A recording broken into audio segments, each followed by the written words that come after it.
El gato negro, por Edgar Allan Poe. No espero ni pido que nadie crea el extraño aunque simple relato que voy a escribir. Estaría completamente loco si lo esperase, pues mis sentidos rechazan su evidencia. Pero no estoy loco, y sé perfectamente que esto no es un sueño. Mañana voy a morir, y quiero de alguna forma aliviar mi alma. Mi intención inmediata consiste en poner de manifiesto simple y llanamente, y sin comentarios, una serie de episodios domésticos. Las consecuencias de estos episodios me han aterrorizado, me han torturado, y por fin me han destruido. Pero no voy a explicarlos. Si para mí han sido horribles, para otros resultarán menos espantosos que barroques. En el futuro, quizá, aparezca alguien cuya inteligencia reduzca mis fantasías a lugares comunes.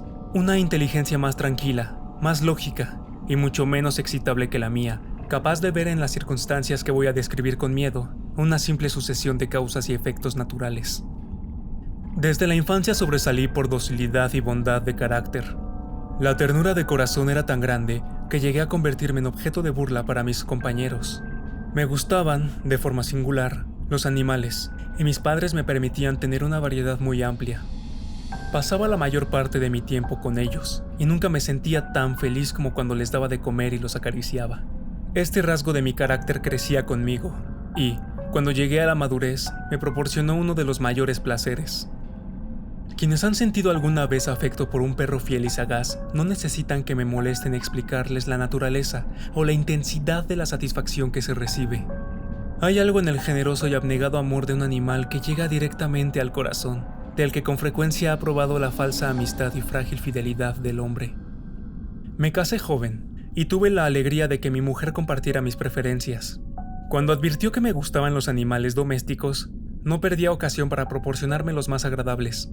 Teníamos pájaros, peces de colores, un hermoso perro, conejos, un mono pequeño y un gato. Este último era un hermoso animal, bastante grande, completamente negro y de una sagacidad asombrosa. Cuando se refería a su inteligencia, mi mujer, que en el fondo era bastante supersticiosa, aludía con frecuencia a la antigua creencia popular de que los gatos negros eran brujas disfrazadas. No quiero decir que lo creyera en serio, y solo menciono el asunto porque acabo de recordarla. Plutón, pues así se llamaba el gato, era mi favorito y mi camarada. Solo yo le daba de comer, y él en casa me seguía por todas partes. Incluso me resultaba difícil impedirle que siguiera mis pasos por la calle. Nuestra amistad duró varios años, en el transcurso de los cuales mi temperamento y mi carácter, por causa del demonio intemperancia, y me pongo rojo al confesarlo, se habían alterado radicalmente. Día a día me fui volviendo más irritable, malhumorado e indiferente hacia los sentimientos ajenos. Llegué, incluso, a usar palabras duras con mi mujer, y terminé recurriendo a la violencia física. Por supuesto, mis favoritos sintieron también el cambio de mi carácter. No solo los descuidaba, sino que también llegué a hacerles daño.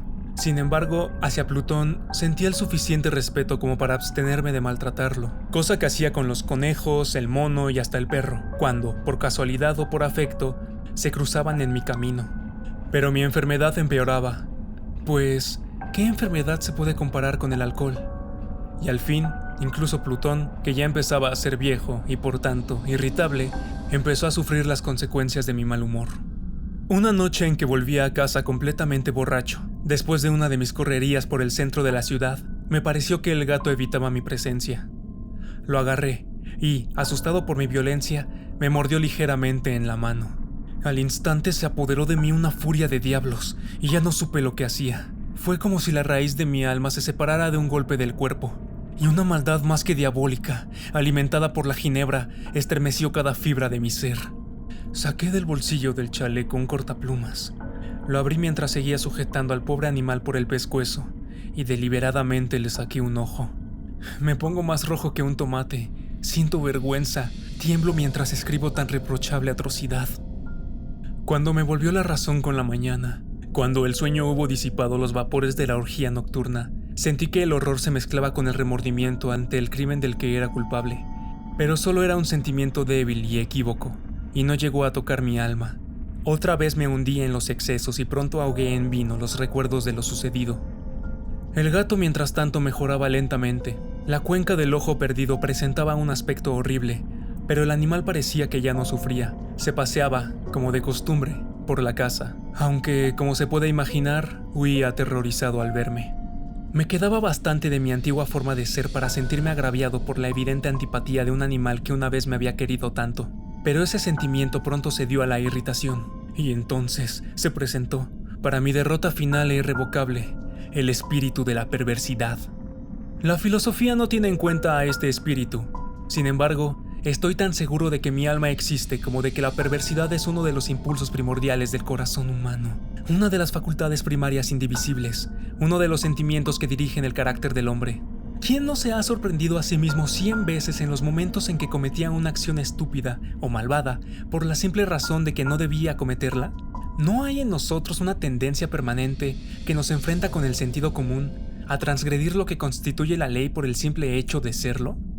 Este espíritu de perversidad se presentó, como he dicho, en mi caída final, y ese insondable anhelo que tenía el alma de vejarse a sí misma, de violentar su naturaleza, de hacer el mal por el mal mismo, me empujó a continuar y finalmente a consumar el suplicio que había infligido al inocente animal. Una mañana, a sangre fría, le pasé un lazo por el pescuezo y lo ahorqué en la rama de un árbol. Lo ahorqué mientras las lágrimas me brotaban de los ojos y el más amargo remordimiento retorcía mi corazón. Lo ahorqué porque recordaba que me había querido y porque estaba seguro de que no me había dado motivos para matarlo. Lo ahorqué porque sabía que, al hacerlo, cometía un pecado mortal que pondría en peligro mi alma hasta llevarla, si esto fuera posible, más allá del alcance de la infinita misericordia del Dios más misericordioso y más terrible. La noche del día en que cometí ese acto cruel me despertaron gritos de ¡Fuego! ¡Fuego! La ropa de mi cama era una llama y toda la casa estaba ardiendo. Con gran dificultad pudimos escapar del incendio, mi mujer, un criado y yo. Todo quedó destruido. Mis bienes terrenales se perdieron y desde ese momento no me quedó más remedio que resignarme. No caeré en la debilidad de establecer una relación de causa y efecto entre el desastre y la acción criminal que cometí. Simplemente me limito a detallar una cadena de hechos y no quiero dejar suelto ningún eslabón. Al día siguiente del incendio visité las ruinas. Todas las paredes, salvo una, se habían desplomado. La que quedaba en pie era un tabique divisorio, de poco espesor, situado en el centro de la casa y contra el cual antes se apoyaba la cabecera de mi cama. El yeso del tabique había aguantado la acción del fuego, algo que atribuía a su reciente aplicación. Una apretada muchedumbre se había reunido alrededor de esa pared, y varias personas parecían examinar parte de la misma, atenta y minuciosamente. Las palabras extraño, curioso y otras parecidas despertaron mi curiosidad. Al acercarme más, vi que en la blanca superficie, grabada en bajorrelieve, aparecía la figura de un gigantesco gato. El contorno tenía nitidez verdaderamente extraordinaria. Había una cuerda alrededor del pescuezo del animal. Al descubrir esta aparición, ya que no podía considerarla otra cosa, el asombro y el terror me dominaron. Pero la reflexión vino en mi ayuda. Recordé que había ahorcado al gato en un jardín colindante con la casa.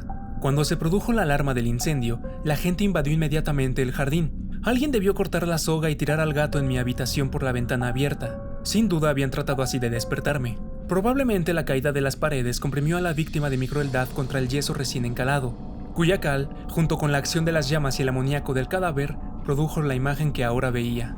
Aunque con estas explicaciones quedó satisfecha mi razón, pero no mi conciencia sobre el asombroso hecho que acabo de describir. Lo ocurrido impresionó profundamente mi imaginación.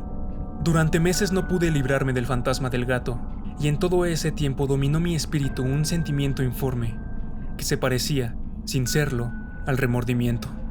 Llegué incluso a lamentar la pérdida del gato, y a buscar, en los sucios antros que habitualmente frecuentaba, otro animal de la misma especie y de apariencia parecida, que pudiera ocupar su lugar. Una noche, medio borracho, me encontraba en una taberna pestilente, y me llamó la atención algo negro posado en uno de los grandes toneles de ginebra que constituían el mobiliario principal del lugar. Durante unos minutos había estado mirando fijamente ese tonel y me sorprendió no haber advertido antes la presencia de la mancha negra de encima. Me acerqué a él y lo toqué con la mano. Era un gato negro, un gato muy grande, tan grande como Plutón, y exactamente igual a este, salvo en un detalle. Plutón no tenía ni un pelo blanco en el cuerpo, mientras que este gato presentaba una mancha, tan grande como indefinida, que le cubría casi todo el pecho. Al acariciarlo se levantó enseguida, empezó a ronronear con fuerza, se restregó contra mi mano y pareció encantado de mis cuitas.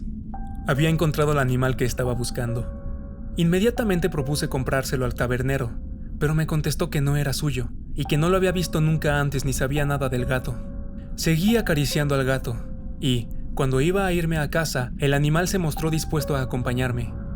Le permití que lo hiciera, parándome una y otra vez para agacharme y acariciarlo. Cuando estuvo en casa, se asombró enseguida y pronto se convirtió en el favorito de mi mujer. Por mi parte, pronto sentí que nacía en mí una antipatía hacia el animal. Era exactamente lo contrario de lo que yo había esperado, pero, sin que pudiera justificar cómo ni por qué, su evidente afecto por mí me disgustaba y me irritaba. Lentamente tales sentimientos de disgusto y molestia se transformaron en la amargura del odio. Procuraba no encontrarme con el animal. Un resto de vergüenza y el recuerdo de mi acto de crueldad me frenaban de maltratarlo. Durante algunas semanas no le pegué, ni fue víctima de mi violencia, pero gradualmente, muy gradualmente, llegué a sentir una inexpresable repugnancia por él y a huir en silencio de su odiosa presencia, como si fuera un brote de peste. Lo que probablemente contribuyó a aumentar mi odio hacia el animal fue descubrir, a la mañana siguiente de haberlo traído a casa, que aquel gato, al igual que Plutón, no tenía un ojo. Sin embargo, fue precisamente esta circunstancia la que le hizo más agradable a los ojos de mi mujer, quien, como ya dije, poseía en alto grado esos sentimientos humanitarios que alguna vez fueron mi rasgo distintivo y la fuente de mis placeres más simples y puros. El cariño del gato hacia mí parecía aumentar en la misma proporción que mi aversión hacia él. Seguía mis pasos con una testarudez que me resultaría difícil hacer comprender al lector. Dondequiera que me sentara, venía a agazaparse bajo mi silla o saltaba a mis rodillas, descubriéndome con sus repugnantes caricias. Si me ponía a pasear, se metía entre mis pies y así casi me hacía caer, o clavaba sus largas y afiladas garras en mi ropa y de esa forma trepaba hacia mi pecho. En esos momentos, aunque deseaba hacerlo desaparecer de un golpe, me sentía completamente paralizado por el recuerdo de mi crimen anterior, pero sobre todo, y quiero confesarlo aquí, por un terrible temor al animal. Aquel temor no era exactamente miedo a un mal físico, y, sin embargo, no sabría definirlo de otra forma. Me siento casi avergonzado de admitir, sí, aún en esta celda de criminales me siento casi avergonzado de admitir que el horror que me causaba aquel animal era alimentado por una de las más insensatas quimeras que fuera posible concebir. Más de una vez mi mujer me había llamado la atención sobre la forma de la mancha del pelo blanco, de la cual ya he hablado, y que constituía la única diferencia entre este extraño animal y el que yo había matado. El lector recordará que esta mancha, aunque era grande, había sido al principio muy indefinida, pero gradualmente, de forma casi imperceptible, mi razón tuvo que luchar durante largo tiempo para rechazarla como imaginaria, ya que la mancha iba adquiriendo una rigurosa nitidez en sus contornos. Ahora ya representaba algo que me hace temblar cuando lo nombro, y por eso odiaba, temía y me habría librado del monstruo si me hubiese atrevido a hacerlo. Representaba, digo, la imagen de una cosa atroz, siniestra, la imagen del patíbulo. Oh, lúgubre y terrible máquina del horror y del crimen, de la agonía y de la muerte. Y entonces me sentí más miserable que todas las miserias del mundo juntas. Pensar que una bestia, cuyo semejante yo había destruido desdeñosamente, una bestia era capaz de producir una angustia tan insoportable sobre mí, un hombre creado a imagen y semejanza de Dios. Ni de día ni de noche pude ya gozar de la bendición del descanso. De día, ese animal no me dejaba ni un instante solo, y de noche me despertaba sobresaltado por sueños horrorosos, sintiendo el ardiente aliento de aquella cosa en mi rostro, y su enorme peso encarnada pesadilla que no podía quitarme de encima, apoyado eternamente sobre mi corazón. Bajo la opresión de estos tormentos sucumbió todo lo poco que me quedaba de bueno. Solo los malos pensamientos disfrutaban de mi intimidad, los más retorcidos, los más perversos pensamientos. La tristeza habitual de mi mal humor terminó convirtiéndose en aborrecimiento de todo lo que estaba a mi alrededor y de toda la humanidad. Y mi mujer, que no se quejaba de nada, llegó a ser la más habitual y paciente víctima de las repentinas y frecuentes explosiones incontroladas de furia a las que me abandonaba. Un día, por una tarea doméstica, me acompañó al sótano de la vieja casa donde nuestra pobreza nos obligaba a vivir. El gato me siguió escaleras abajo y casi me hizo caer de cabeza, por lo que me desesperé casi hasta volverme loco. Alzando un hacha y olvidando en mi rabia los temores infantiles que hasta entonces habían detenido mi mano, lancé un golpe que hubiera causado la muerte instantánea del animal si lo hubiera alcanzado. Pero la mano de mi mujer detuvo el golpe. Su intervención me llenó de una rabia más que demoníaca. Me solté de su abrazo y le hundí el hacha en la cabeza. Cayó muerta a mis pies, sin siquiera un quejido. Consumado el horrible asesinato, me dediqué urgentemente y a sangre fría a la tarea de ocultar el cuerpo. Sabía que no podía sacarlo de casa, ni de día ni de noche, sin correr el riesgo de que los vecinos me vieran. Se me ocurrieron varias ideas. Por un momento pensé en descuartizar el cadáver y quemarlo a trozos. Después se me ocurrió cavar una tumba en el piso del sótano. Luego consideré si no convenía arrojarlo al pozo del patio, o meterlo en una caja, como si fueran mercancías, y con los trámites normales, llamar a un mozo de cuerda para que lo retirase de la casa. Por fin, di con lo que me pareció el mejor recurso. Decidí emparedar el cadáver en el sótano, tal como se cuenta que los monjes de la Edad Media emparedaban a sus víctimas. El sótano se prestaba bien para este propósito. Las paredes eran de un material poco resistente y estaban recién encaladas con una capa de yeso que la humedad del ambiente no había dejado endurecer. Además, en una de las paredes había un saliente, una falsa chimenea que se había rellenado de forma que se pareciera al resto del sótano. Sin duda se podía quitar fácilmente los ladrillos de esa parte, introducir el cadáver y tapar el agujero como antes, de forma que ninguna mirada pudiera descubrir nada sospechoso. No me equivocaba en mis cálculos. Con una palanca saqué fácilmente los ladrillos, y después de colocar con cuidado el cuerpo contra la pared interior, lo mantuve en esa posición mientras colocaba de nuevo los ladrillos en su forma original. Después de procurarme argamasa, arena y cerda, preparé con precaución un yeso que no se distinguía del anterior y revoqué cuidadosamente el enladrillado. Terminada la tarea, me sentí satisfecho de todo lo que hubiera quedado bien. La pared no mostraba la menor señal de haber sido alterada. Recogí del suelo los cascotes más pequeños y, triunfante, miré a mi alrededor y dije: aquí, por lo menos, no he trabajado en vano. El paso siguiente consistió en buscar a la bestia que había causado tanta desgracia, pues por fin me había decidido a matarla. Si en aquel momento el gato hubiera aparecido ante mí, habría quedado sellado su destino. Pero, por lo visto, el astuto animal, alarmado por la violencia de mi primer acceso de cólera, se cuidaba de aparecer mientras no se pasara mi mal humor. Es imposible describir, ni imaginar, el profundo y feliz sentimiento de alivio que la ausencia del odiado animal trajo a mi pecho. No apareció aquella noche, y así, por primera vez desde su llegada a la casa, pude dormir profunda y tranquilamente. Sí, pude dormir, incluso con el peso del asesinato en mi alma. Pasaron el segundo y el tercer día, y no volví a mi atormentador. Una vez más, respiré como un hombre libre. El monstruo aterrorizado había huido de la casa para siempre. No volvería a verlo. Grande era mi felicidad, y la culpa de mi negra acción me preocupaba poco. Se hicieron algunas investigaciones, a las que me costó mucho contestar. Incluso registraron la casa, pero naturalmente no se descubrió nada. Consideraba que me había asegurado mi felicidad futura. Al cuarto día después del asesinato, un grupo de policías entró en la casa intempestivamente y procedió otra vez a una rigurosa inspección. Seguro de que mi escondite era inescrutable, no sentí la menor inquietud. Los agentes me pidieron que los acompañara en su registro. No dejaron ningún rincón ni escondrijo sin revisar. Al final, por tercera o cuarta vez bajaron al sótano. No me temblaba ni un solo músculo. Mi corazón latía tranquilamente como el de quien duerme en la inocencia. Me paseaba de un lado a otro del sótano. Había cruzado los brazos sobre el pecho e iba tranquilamente de acá para allá. Los policías quedaron totalmente satisfechos y se disponían a marcharse. El júbilo de mi corazón era demasiado fuerte para ser reprimido. Ardía en deseos de decirles, al menos, una palabra como prueba de triunfo y asegurar doblemente su certidumbre sobre mi inocencia. «Caballeros», dije por fin, cuando el grupo subía la escalera, «me alegro de haber disipado sus sospechas. Les deseo felicidad y un poco más de cortesía. Por cierto, caballeros, esta casa está muy bien construida».